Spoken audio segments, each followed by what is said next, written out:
আমরা বিশেষভাবে করতে লাগাবো না।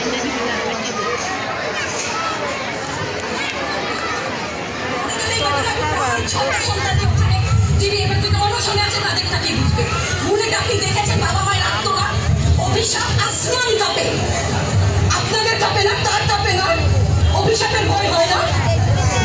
বুকগুলো ঝাঁঝা হয়ে গেছে আমার সন্তানদের।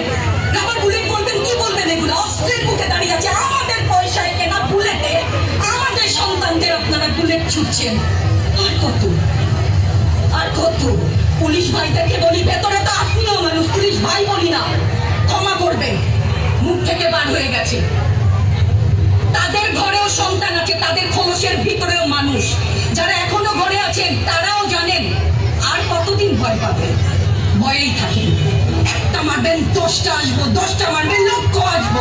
সারা দেশের মানুষ, মা বাপ সব একসাথে তারা ওদের সন্তানকে মানুষ করার জন্য আমাদের কাছে, শিক্ষকদের কাছে পাঠিয়েছিল। কি জবাব দিব? আমার তো কোনো মুখ নাই, আমি শিক্ষক, আমার ভাষা নাই। তাদের কাছে হাত জোর করে মাপ চাই, নিরাপত্তা দিতে পারি নাই, নিরাপত্তা দিতে পারি নাই। মনে হয় রাস্তায় শহীদ হয়ে গেলে যদি এই লজ্জা আমার কিছুটা কাটে, ওদেরকে বলবার আমার কিছু নাই। আমি হিজাব পরি, বলেন আমি হচ্ছে কে জঙ্গি, আরো বলেন না। যারাই প্রতিবাদ করছে জঙ্গি, হ্যাঁ 71-এর সময় জঙ্গি এক যদি চেহারা অমন হয়,